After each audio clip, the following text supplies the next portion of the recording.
আরেকটি হাদিসের মাধ্যমে আমরা হত্যা যে ধ্বংসাত্মক অপরাধ এটা জানবো। সহিহ বুখারীর বর্ণনা 2766 নম্বর হাদিসের বর্ণনা। عن أبي هريرة رضي الله تعالى عنه قال قال النبي صلى الله عليه وسلم নবীজির সাহাবী হযরত আবু হুরায়রা রাদিয়াল্লাহু তাআলা আনহুর বর্ণনা, রাসূলুল্লাহ সাল্লাল্লাহু আলাইহি ওয়াসাল্লাম ইরশাদ করেছেন, ইজতানিবুস সাবআল মুবিকাত, হে সাহাবীরা তোমরা 7টি ধ্বংসাত্মক অপরাধ থেকে বেঁচে থাকবা। রাসূলুল্লাহ সাল্লাল্লাহু আলাইহি ওয়াসাল্লামের সাহাবায়ে কেরাম জিজ্ঞাসা করলেন, ক্বালু ইয়া রাসূলুল্লাহ, ইয়া রাসূলুল্লাহ, ইয়া হাবিবাল্লাহ, ওয়া মা হুম, যে 7টি ধ্বংসাত্মক অপরাধ, এই 7টি অপরাধ কি কি? রাহমাতুল লিল আলামিন ইরশাদ করলেন, সাহাবায়ে কেরামদেরকে জানিয়ে দিলেন, এই 7টি ধ্বংসাত্মক অপরাধের মধ্যে 1 নাম্বার অপরাধ হলো আশশিরকু বিল্লাহ, আল্লাহ তাআলার সাথে শিরিক করা। 2 নাম্বার ওয়াসসিহরু, জাদু করা। 3 নাম্বার ওয়াকাতলুন নাফসিল্লাতী হারামাল্লাহু ইল্লা বিল হক, আল্লাহ তাআলা যাকে হত্যা করা হারাম করেছেন শরীয়তের কারণ ব্যতি রেখে তাকে হত্যা করা। 4 নাম্বার ওয়াকলুর রিবা, সুদ খাওয়া। 5 নাম্বার ওয়াকলু মালিল ইয়াতীম, এতিমের মাল ভক্ষণ করা। 6 নাম্বার ওয়াত্তাওয়াল্লি ইয়াউমাজ যাহফি, যুদ্ধের ময়দান থেকে পলায়ন করা। 7 নাম্বার ধ্বংসাত্মক অপরাধ ওয়াকাযফুল মুহসানাতিল মুমিনাতিল গাফিলাত, মুমিন সতী সাধী নারীকে মিথ্যা অপবাদ দেওয়া। এই 7টি ধ্বংসাত্মক অপরাধ রাহমাতুল লিল আলামিন আমাদেরকে 7টি ধ্বংসাত্মক অপরাধ থেকে বেঁচে থাকতে বলেছেন। 1 নাম্বার হচ্ছে আশশিরকু বিল্লাহ, আল্লাহ তাআলার সাথে শিরিক করা। 2 নাম্বার ওয়াসসিহরু, জাদু করা। 3 নাম্বার ওয়াকাতলুন নাফসিল্লাতী হারামাল্লাহু ইল্লা বিল হক, অন্যায়ভাবে যাকে হত্যা করা হারাম করেছেন শরীয়তের কারণ ব্যতি রেখে তাকে হত্যা করা। 4 নাম্বার ওয়াকলুর রিবা, সুদ খাওয়া। 5 নাম্বার ওয়াকলু মালিল ইয়াতীম, এতিমের মাল ভক্ষণ করা। 6 নাম্বার ওয়াত্তাওয়াল্লি ইয়াউমাজ যাহফি, যুদ্ধের ময়দান থেকে পলায়ন করা। 7 নাম্বার ওয়াকাযফুল মুহসানাতিল মুমিনাতিল গাফিলাত, মুমিন সতী সাধী নারীকে মিথ্যা অপবাদ দেওয়া। এই 7টি ধ্বংসাত্মক অপরাধ। তাহলে 1 নাম্বার অপরাধ জানলাম, আল্লাহ তাআলার সাথে শিরিক করা। শিরিক গুনাহ আল্লাহ তাআলা কখনো ক্ষমা করেন না। সূরা নিসার 48 নম্বর আয়াতে আল্লাহ রাব্বুল আলামিন বলেন, ইন্নাল্লাহা লা ইয়াগফিরু আন ইউশরাকা বিহি ওয়া ইয়াগফিরু মা দুনা যালিকা লিমান ইয়াশা, নিশ্চয় আল্লাহ রাব্বুল আলামিন শিরিক ছাড়া যত গুনাহ আছে সমস্ত গুনাহ ক্ষমা করে দিবেন। এই জন্য শিরিক কখনো আল্লাহ তাআলা ক্ষমা করবে না। এই কারণে শিরিক নামক ভয়ঙ্কর গুনাহ থেকে বিরত থাকতে হবে। এই কারণে লুকমানে হাকিম তার আদরের সন্তান আল্লাহ রাব্বুল আলামিন সূরা লুকমানের কথা বলেছেন। লুকমানে হাকিম তার আদরের সন্তানকে উপদেশ দিয়েছিলেন। সূরা লুকমানের 13 নম্বর আয়াতে আল্লাহ তাআলা বলেন, ইয়া বুনাইয়া লা তুশরিক বিল্লাহ, হে আদরের সন্তান তুমি কখনো আল্লাহ তাআলার সাথে শিরিক করবা না। ইন্নাশ শিরকা লাযুলমুন আযীম, নিশ্চয় শিরিক সবচাইতে বড় জুলুম। এই কারণে শিরিক নামক ভয়ঙ্কর অপরাধ থেকে বিরত থাকতে হবে। যেই ব্যক্তি শিরিক করবে তার জীবনে যত নেক আমল আছে সমস্ত আমল বরবাদ হয়ে যাবে। আল্লাহ রাব্বুল আলামিন সূরা জুমারের 65 নম্বর আয়াতে বলেন, ওয়ালাকাদ উহিয়া ইলাইকা ওয়া ইলাল্লাযীনা মিন ক্বাবলিক লাইন আশরাকতা লায়াহবাতান্না আমালুকা ওয়া লাতাকুনান্না মিনাল খাসিরিন। আল্লাহ তাআলা সূরা জুমারের 65 নম্বর আয়াতে বলেন, ওয়ালাকাদ উহিয়া ইলাইকা ওয়া ইলাল্লাযিনা মিন ক্বাবলিক, হে রাসূল কারীম সাল্লাল্লাহু আলাইহি ওয়াসাল্লাম, হে পয়গম্বর, আপনার উপর এবং আপনার পূর্ববর্তী নবীদের উপর শিরিক করা আমি নিষেধ করেছি, শিরিক যেন না করা হয় এই সম্পর্কে আমি ওহী প্রেরণ করেছি। কারণ শিরিক যদি আপনি করেন তাহলে আপনারও সমস্ত আমল বরবাদ হয়ে যাবে। লা ইন আশরাকতা লা ইয়াহবাতান্না আমালুকা ওয়া লা তাকুনান্না মিনাল খাসিরিন, যেই ব্যক্তি শিরিক করবে তার জীবনের সমস্ত আমল বরবাদ। এই জন্য শিরিক নামক ভয়ঙ্কর অপরাধ থেকে আমাদের বিরত থাকতে হবে। 2 নাম্বার বিষয় যে ধ্বংসাত্মক অপরাধ, জাদু করা। একজন মানুষ আরেকজন মানুষের ক্ষতি করার জন্য জাদু করে থাকে। যিনি জাদু করেছেন তিনি মনে করে জাদু করার মাধ্যমে তার অনেক বড় ক্ষতি করেছি, আমি সাকসেস হয়ে গেছি। অথচ আল্লাহ রাব্বুল আলামিনের পয়গম্বর বলেছেন, একজন মানুষকে জাদু করার মাধ্যমে ক্ষতি করা মানে আপনার দুনিয়াও ধ্বংস করা, আখিরাতও ধ্বংস করা। এই জন্য জাদু করার মাধ্যমে অন্যের ক্ষতি করা যাবে না। একজন মানুষ আমার আপনার জন্য ক্ষতি না করতে পারে জাদু করার মাধ্যমে, এই জন্য আমল করতে হবে। আল্লাহ তাআলার পয়গম্বর আমল শিখিয়ে দিয়েছেন। মাগরিবের নামাজের পর এবং ফজরের নামাজের পর কুল হুয়াল্লাহু আহাদ 3 বার, কুল আউযু বিরাব্বিল ফালাক 3 বার, কুল আউযু বিরাব্বিন নাস 3 বার। এই আমলটা আমরা করব মাগরিবের নামাজের পর এবং ফজরের নামাজের পর। বাকি থাকে 3 ওয়াক্ত, জোহর, আসর, ইয়াশা। এই 3 ওয়াক্তে কুল হুয়াল্লাহু আহাদ একবার, কুল আউযু বিরাব্বিল ফালাক একবার, কুল আউযু বিরাব্বিন নাস একবার। এই আমলটা আমরা করব। আর যখন আমরা ঘুমাইতে যাই, বিছানায় যাই, তখন আমরা কুল হুয়াল্লাহু আহাদ 3 বার, কুল আউযু বিরাব্বিল ফালাক 3 বার, কুল আউযু বিরাব্বিন নাস 3 বার পাঠ করব। এই আমলগুলো যদি করি, এই আমলের মাধ্যমে আল্লাহ রাব্বুল আলামিন অন্যের জাদু থেকে, অন্যের জাদুর ক্ষতি থেকে আমাদেরকে হেফাজত করবেন। এই জন্য এই আমলটা আমরা করব। কোন ব্যক্তি যেন জাদু করার মাধ্যমে আমার আপনাদের ক্ষতি করতে না পারে, এই জন্য সবাই আমরা চেষ্টা করব। এই আমল যদি করতে চাই তাহলে 5 ওয়াক্ত নামাজ আমাদের পড়তে হবে। যেহেতু 5 ওয়াক্ত নামাজের পরই আমল, ফজর এবং মাগরিবের নামাজের পর 3 বার করে এই সূরাগুলো পড়ব। জোহর, আসর, এশার পর একবার করে পড়ব। যখন আমরা ঘুমাইতে যাই, ঘুমানোর সময় 3 বার করে এই সূরাগুলো পাঠ করব। আল্লাহ তাআলা আমাদেরকে আমল করার তৌফিক দান করুন। 3 নাম্বার অপরাধ, ধ্বংসাত্মক অপরাধ হচ্ছে অন্যায়ভাবে মানুষকে হত্যা করা।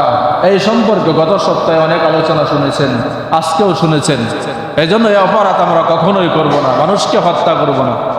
যতই অপরাধ করুক না কেন, আমি আপনি একজনকে হত্যা করব না। আমি একজন মানুষকে যদি হত্যা করি, পুরা দুনিয়ার সমস্ত মানুষকে হত্যা করার গুনাহ আপনার আমলনামায় দেওয়া হবে।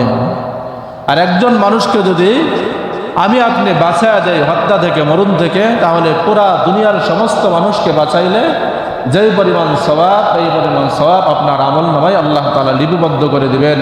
এটা আল্লাহ রাব্বুল আলামিন পবিত্র কোরআনুল কারীমের সূরা মায়েদার 32 নম্বর আয়াতে বলেছেন। এজন্য এই সওয়াবের কাজ আমরা করার চেষ্টা করব। 4 নাম্বার গুনাহ, ওয়া আকলুর রিবা। 4 নম্বর ধ্বংসাত্মক অপরাধ হচ্ছে সুদ খাওয়া। সুদ এটা ধ্বংসাত্মক অপরাধ। যেই ব্যক্তি খায় তার দুনিয়াও ধ্বংস, আখিরাতও ধ্বংস, কিন্তু বুঝে না, তারপরেও এই অপরাধের মধ্যে লিপ্তই থাকে। সুদের 72 থেকে 73টা স্তর আছে। এর মধ্যে 1 নাম্বার স্তর হচ্ছে আল্লাহ তাআলার সাথে যুদ্ধ করা। সবচাইতে বড় স্তর আল্লাহ তাআলার সাথে যুদ্ধ করা। আর সবচাইতে নিম্ন স্তর হচ্ছে সুদের আপন মায়ের সাথে ব্যভিচারে লিপ্ত হওয়া। এই জন্য আপনি যতদিন সুদের কারবারের মধ্যে লিপ্ত থাকবেন, ততদিন আল্লাহর সাথে যুদ্ধ চলতে থাকবে। এই অবস্থায় যদি মারা যান, তওবা না করে যদি মারা যান, আপনার ঠিকানা জাহান্নাম, চিরস্থায়ী জাহান্নামে থাকতে হবে। কারণ আল্লাহ রাব্বুল আলামিন সূরা বাকারায় বলেছেন, ওমান আদা ফাউলাইকা আসহাবুন নার। আল্লাহ তাআলার কথা শোনার পরও যে সুদ হারাম, সুদ খাওয়া মানে আল্লাহ তাআলার সাথে যুদ্ধ করা, এই কথা যেই ব্যক্তি কানে শুনেছে, শোনার পরও এই অপরাধের মধ্যে লিপ্ত থাকে, সেই ব্যক্তি মরবে আর আল্লাহর জাহান্নামে ডুববে। আর এই জাহান্নামে কতদিন থাকবে? হুম ফিহা খালিদুন, চিরকাল থাকবে। এজন্য শোনার পর এই অপরাধ থেকে ফিরে আসা, তওবা করে যদি আপনি ফিরে আসেন, হতে পারে আল্লাহ তাআলা আপনাকে ক্ষমা করে দিবেন। যদি শোনার পর ওই অপরাধ করতেই থাকেন, আমার আদা বারবার পুনরাবৃত্তি করতে থাকেন, ওই অপরাধ করতেই থাকেন, তাহলে এই অবস্থায় যদি আপনি মারা যান, তাহলে আপনার ঠিকানা জাহান্নাম, চিরস্থায়ী জাহান্নামে থাকতে হবে। আল্লাহ তাআলা আমাদেরকে এই ভয়ঙ্কর অপরাধ থেকে বেঁচে থাকার তৌফিক দান করুন, সবাই বলি আমিন। আর সবচাইতে নিম্ন স্তর যে আপন মায়ের সাথে ব্যভিচারে লিপ্ত হওয়া, আপনি যতদিন সুদের কারবারের মধ্যে থাকবেন, ততদিন আপনার মায়ের সাথে ব্যভিচার করলে যেই পরিমাণ গুনাহ, আপনার আমলনামায় এই গুনাহ লিপিবদ্ধ হতে থাকবে। এজন্য এই ভয়ঙ্কর অপরাধ থেকে যদি বাঁচতে চান, আজ তওবা করে সুদ নামক গুনাহ থেকে ফিরে আসেন, এই ভয়ঙ্কর অপরাধ ছেড়ে দেন। আল্লাহ আমাদের সবাইকে সুদ থেকে বেঁচে থাকার তৌফিক দান করুন, সবাই বলি আমিন। 4 নাম্বার ধ্বংসাত্মক অপরাধ। 5 নাম্বার ধ্বংসাত্মক অপরাধ হচ্ছে ওয়া আকলু মালিল ইয়াতীম, এতিমের মাল ভক্ষণ করা, অন্যায়ভাবে এতিমের মাল খাওয়া। অন্যায়ভাবে এতিমের মাল খাওয়া মানে আপনি আপনার পেটের মধ্যে হারাম ঢুকানো, অর্থাৎ জাহান্নামের আগুন ঢুকানো। এটা আল্লাহ রাব্বুল আলামিন পবিত্র কুরআনুল কারীমের মধ্যেই বলে দিয়েছেন। সূরা নিসার 10 নম্বর আয়াতে আল্লাহ তাআলা বলেন, ইন্নাল্লাযীনা ইয়াকুলুনা আমওয়ালাল ইয়াতামা যুলমা, নিশ্চয় যারা অন্যায়ভাবে এতিমের মাল খায়, এতিমের মাল ভক্ষণ করে, ইন্নামা ইয়াকুলুনা ফি বুতুনিহিম নারা, সে তার পেটের ভিতরে মাল ঢুকায় না, খানা ঢুকায় না। আল্লাহ তাআলা বলেছেন সে তার পেটের ভিতরে জাহান্নামের আগুন ঢুকায়। এই জন্য এতিমের মাল খাওয়া মানে জাহান্নামের আগুন পেটের মধ্যে ঢুকানো। এই জন্য এতিমের মাল আমরা কখনো অন্যায়ভাবে নিজের করে নেওয়ার চেষ্টা করব না, গ্রাস করার চেষ্টা করব না। সবাই আমরা বেঁচে থাকার চেষ্টা করব। এতিম যদি আপনার দায়িত্বে থাকে, সে যতটুকু সম্পদ পায় আপনি সুন্দরভাবে বন্টন করে তার প্রাপ্য আপনি আদায় করে দিবেন। এটা আপনার উপর আমানত, যেহেতু আপনি দায়িত্বশীল, আপনার উপর দায়িত্বটা আমানত। এতিম আপনার লালন পালনে আছে, সে যতটুকু সম্পদ পাবে ততটুকু সম্পদ আপনার উপর আমানত, যথাযথভাবে তাকে পৌঁছিয়ে দেওয়া, তাকে বুঝিয়ে দেওয়া। এই কারণে এই বিষয়টার প্রতি আমরা লক্ষ্য রাখবো ইনশাআল্লাহ। যাদের মা বাবা মারা যায়, বড় ভাই থাকে অভিভাবক, অনেকের ছোট ভাই থাকে অভিভাবক, যারা অভিভাবকের দায়িত্ব আমরা পালন করি, তারা আপন আপন হকদার যারা থাকবে, বোনদেরকে ভাইদেরকে আমরা সুন্দরভাবে হকটা বুঝিয়ে দিব ইনশাআল্লাহ। আল্লাহ তাআলা আমাদেরকে আমল করার তৌফিক দান করুন, সবাই বলি আমিন। আরেকটা বিষয় দেখা যায়, মা বাবা বেঁচে থাকা অবস্থায় সন্তানদের মাঝে সম্পদ বন্টন করতে চায়।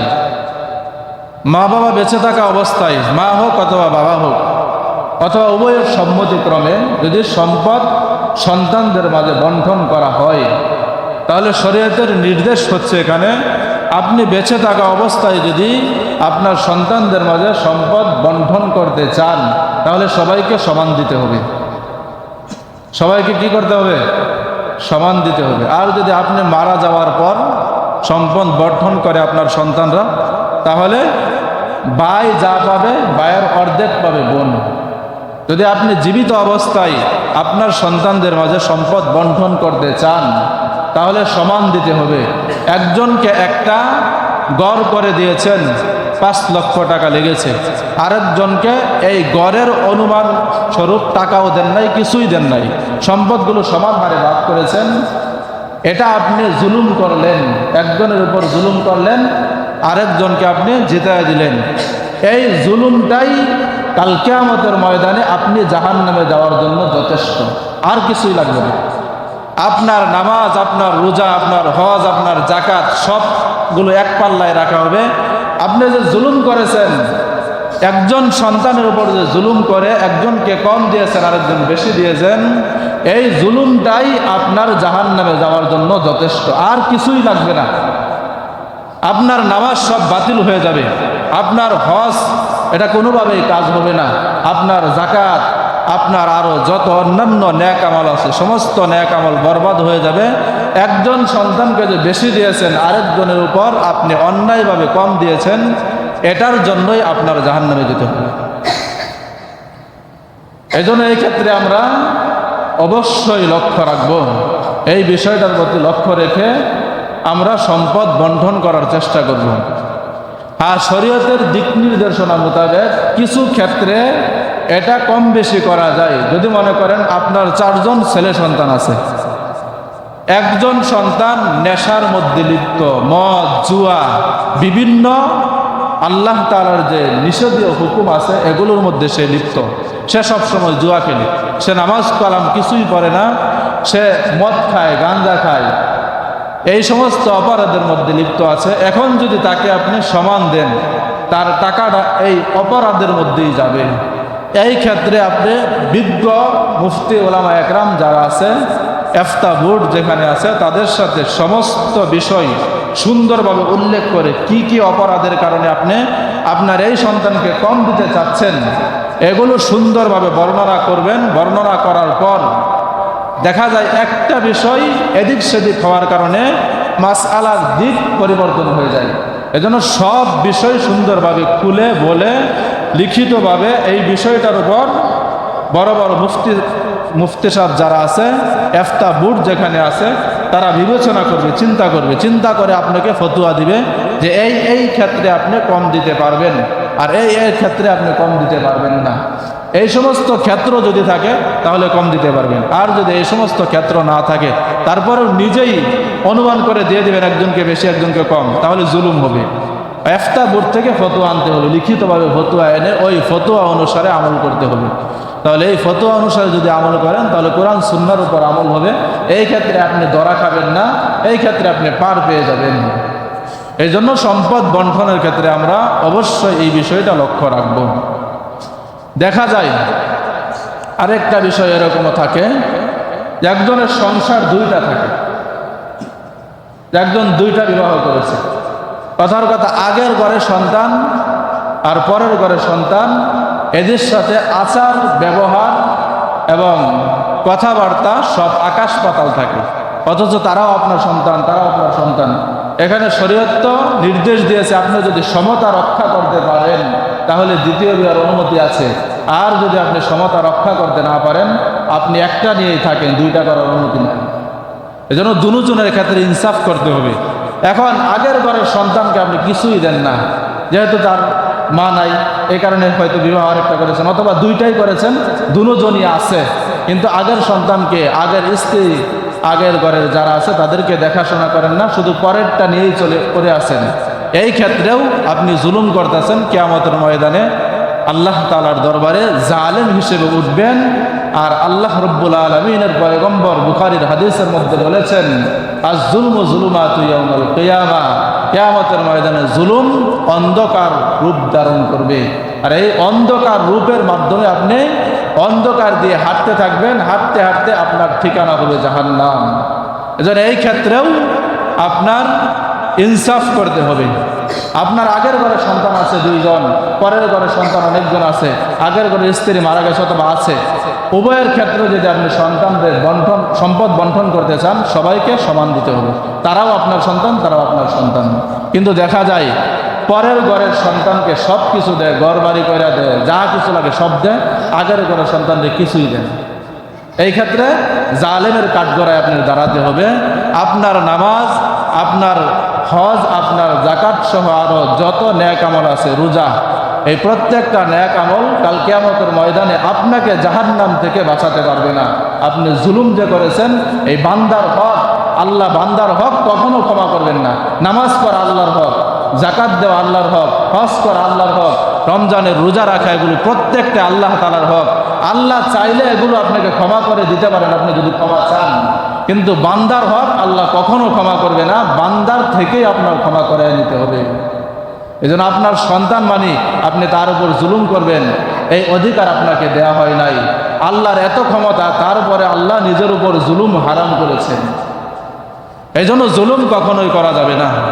তাহলে 6 নাম্বার বিষয় বলতেছিলাম যে না 5 নাম্বার বিষয় ওয়া আকলু মালিল ইয়াতীম, এতিমের মাল ভক্ষণ করা 5 নাম্বার ধ্বংসাত্মক অপরাধ। এতিমের মাল কখনো আমরা অন্যায়ভাবে ভক্ষণ করব না। এতিমের মাল খাওয়া মানে পেটের মধ্যে জাহান্নামের আগুন ঢুকানো। এটা আল্লাহ রাব্বুল আলামিন পবিত্র কুরআনুল কারীমের সূরা নিসার 10 নম্বর আয়াতে বলে দিয়েছেন।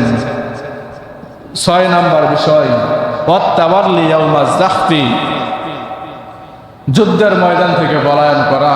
কখনো যদি এমন স্থানে গিয়ে আমরা পৌঁছে যাই যখন শরীয়ত সম্মতভাবে মুসলমানদের উপর যুদ্ধ ফরজ হয়ে যায়, তখন উলামায়ে কেরামের ফতোয়ার মাধ্যমে যুদ্ধে ঝাঁপিয়ে পড়তে হবে বেঈমানদের বিরুদ্ধে, তখন যুদ্ধের ময়দান থেকে পলায়ন করা যাবে না। যদি কখনো এরকম অবস্থা হয়, ইনশাআল্লাহ আমরা যুদ্ধের ময়দান থেকে পলায়ন করব না। 7 নাম্বার সর্বশেষ ধ্বংসাত্মক বিষয় ওয়াকযফুল মুহসানাতিল মুমিনাতিল গাফিলাত, সতী সাদী মুমিন নারীকে মিথ্যা অপবাদ দেওয়া। কথার কথা মনে করেন, একটু নিম্ন শ্রেণীর মানুষ, তার একজন মেয়ে আছে, আসলেই সে ভালো, আচার ব্যবহার চরিত্র সব দিক দিয়েই সে ভালো। এখন সে একটু গরিব, এখন গরিবের ভালো কেউ দেখতে চায় না, অনেকে আছে এরকম। এখন তার বিবাহের ঘর আসছে, সব কিছু ফাইনাল, সব ঠিকঠাক। এখন আপনার কাছে জিজ্ঞাসা করেছে যে অমুক ব্যক্তির মেয়েকে আমার ছেলের মাধ্যমে বিবাহ করে নিতে চায়, যে এই মেয়েটা কেমন। আসলে কিন্তু মেয়েটা ভালো ছিল, আপনি বলে দিলেন মেয়ে আর দেশও বাদ নাই, এই মেয়ের বিয়ে করাবেন আপনার ছেলের জন্য, এরকম একটা বলে দিলেন।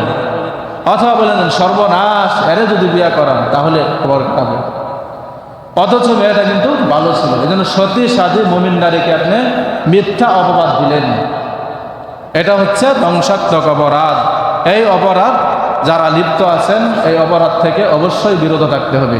আপনি তার দুনিয়া একটু যেন সে পিছিয়ে যায়, দুনিয়ার ক্ষতি করতে চাইলেন, আপনি এই ক্ষতি করার মাধ্যমে আপনার দুনিয়াও ধ্বংস করলেন, আখিরাতও ধ্বংস করলেন। বুখারীর 2766 নম্বর হাদিসের মাধ্যমে আমরা জানতে পেরেছি, এই হাদিসের মাধ্যমে জেনেছি আল্লাহ তাআলার পয়গম্বর বলেছেন ওয়াকযফুল মুহসানাতিল মুমিনাতিল গাফিলাত, একজন মুমিন সতী সাদী নারীকে মিথ্যা অপবাদ দেওয়া মানে আপনার দুনিয়াও ধ্বংস করা, আখিরাতও ধ্বংস করা। এজন্য আপনি কি চান আপনার দুনিয়াও ধ্বংস হয়ে যাক, আখিরাতও ধ্বংস হয়ে যাক? যদি না চান তাহলে এই সমস্ত অপরাধ থেকে বিরত থাকতে হবে। তাহলে 7টি অপরাধ আবার আমি বলছি, মনে রাখবেন এবং নিজেও আমল করবেন, নিজের সন্তানদেরকে ওই 7টি অপরাধ থেকে বাঁচিয়ে রাখার জন্য চেষ্টা করবেন। 1 নাম্বার অপরাধ হচ্ছে আশরিকু বিল্লাহ, আল্লাহ তাআলার সাথে শরীক করা। আল্লাহ তাআলার সাথে যে শিরিক করবে তার সমস্ত আমল বরবাদ হয়ে যাবে, তার ঠিকানা হবে জাহান্নাম। 2 নাম্বার ওয়াসিহরু, জাদু করা। 3 নাম্বার ওয়াকাতলুন নাফসিল্লাতী হারামাল্লাহু ইল্লা বিল হক, অন্যায়ভাবে যাকে হত্যা করা আল্লাহ হারাম করেছেন, শরীয়তের কারণ ব্যতি রেখে তাকে হত্যা করা, অর্থাৎ অন্যায়ভাবে মানুষ হত্যা করা। 4 নাম্বার ওয়া আকলুর রিবা, সুদ খাওয়া। সুদের ভয়ঙ্কর অপরাধ আমরা জানলাম যে সুদের 70 থেকে 72টা স্তর আছে, এর মধ্যে 1 নাম্বার সর্ববৃহৎ সবচাইতে বড় স্তর হচ্ছে আল্লাহর সাথে যুদ্ধ করা। সবচাইতে নিম্ন স্তর হচ্ছে আপন মায়ের সাথে ব্যভিচারে লিপ্ত হওয়া। এজন্য সুদ নামক অপরাধ থেকেও বিরত থাকব। 5 নাম্বার ওয়া আকলু মালিল ইয়াতীম, এতিমের মাল কখনোই আমরা খাইব না। 6 নাম্বার ওয়াত্তাওয়াল্লি ইয়াউমাজ যাহফ, যুদ্ধের ময়দান থেকে পলায়ন করা। 7 নাম্বার ওয়াকযফুল মুহসানাতিল মুমিনাতিল গাফিলাত, মুমিন সতী সাদী নারীকে মিথ্যা অপবাদ দেওয়া।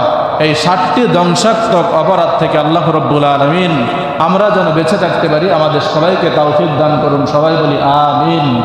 ওয়া আখিরু দাওয়ানা আলহামদুলিল্লাহি রাব্বিল আলামিন।